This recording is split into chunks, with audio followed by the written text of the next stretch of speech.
Et pourquoi changer la méchanceté des hommes? Nous tous les hommes, nous aspirons à une justice. Lorsqu'on voit le mal, on le condamne même dans nos cœurs et dans nos actes.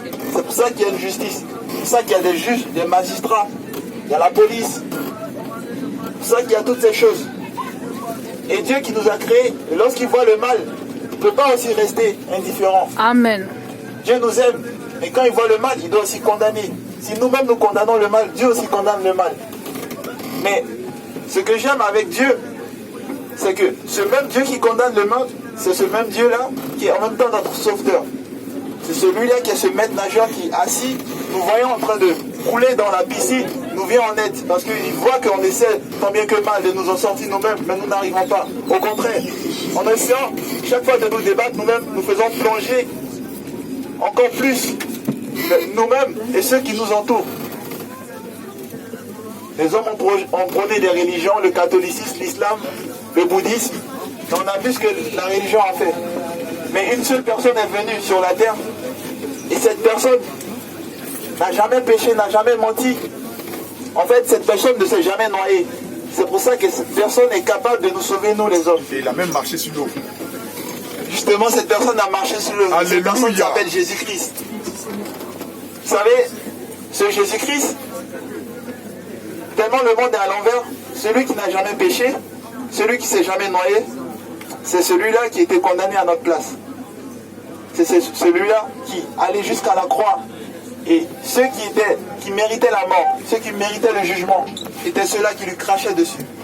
Et lorsqu'il était à la croix, il n'a pas dit à Dieu, condamne-les parce que ce sont des pécheurs. Non.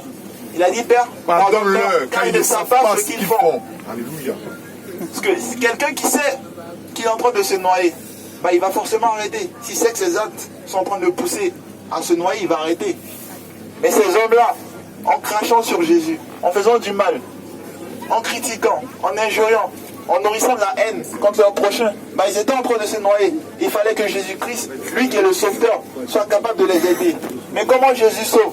Jésus n'est pas venu sur la terre pour dire, toi, tu es un pécheur, toi, tu es un adultère, toi, tu trompes ta femme, tu ne respectes pas tes parents et toutes ces choses. Non. Il a connu avant même, il a connu notre état. Et par amour, il est venu se sacrifier à notre place. En fait, Jésus était comme une rançon pour nos péchés. Vous savez, lorsque quelqu'un va en prison, et parfois on lui demande de payer une rançon, s'il n'a pas de l'argent suffisant, qu'est-ce qu'il fera? Et Jésus-Christ est cet argent, en fait, que nul homme ne peut payer. La caution. Et cette caution qui nous fait sortir de prison. La vie humaine ne peut pas s'acheter avec de l'argent. On est tous d'accord. Il faut une autre vie capable de racheter une autre vie. Et cette seule vie capable de racheter une vie humaine, de racheter ta vie, toi qui penses que tu es délaissé, abandonné, qui penses que personne ne t'aime, bah, Jésus-Christ s'est donné à ta place pour manifester l'amour de Dieu. Amen. Et quel est cet amour? C'est que les hommes, étant plongés dans les ténèbres, étant en train de se noyer, c'est-à-dire s'éloignant de plus en plus loin de Dieu, parce que chaque fois qu'on vit dans le péché, chaque fois on nourrit de la haine dans notre cœur, on s'éloigne de Dieu. Et quelle est la conséquence? C'est que lorsqu'on mourra, on sera éternellement séparé de Dieu. Et qu'est-ce que veut dire éternellement séparé de Dieu? Éternellement séparé de Dieu veut dire la tristesse. Vous savez, quand quelqu'un est triste et il est prêt à se suicider, même si tu lui donnes des bons conseils, quand il a résolu dans ce cœur qu'il va se suicider, parce qu'il pense qu'il n'y a pas de solution. Si quelqu'un peut goûter ne serait-ce qu'un instant de la douleur de quelqu'un qui est prêt à se suicider, et imaginez maintenant l'enfer. Vous pouvez multiplier cette douleur, cette tristesse, par 1000, par l'infini. Parce qu'il sera éternellement séparé de Dieu. Et Dieu, lorsqu'il a fixé un temps où il jugera chacun des hommes, parce que tous les hommes passeront en jugement, il a dit qu'il donnera à chacun selon son œuvre.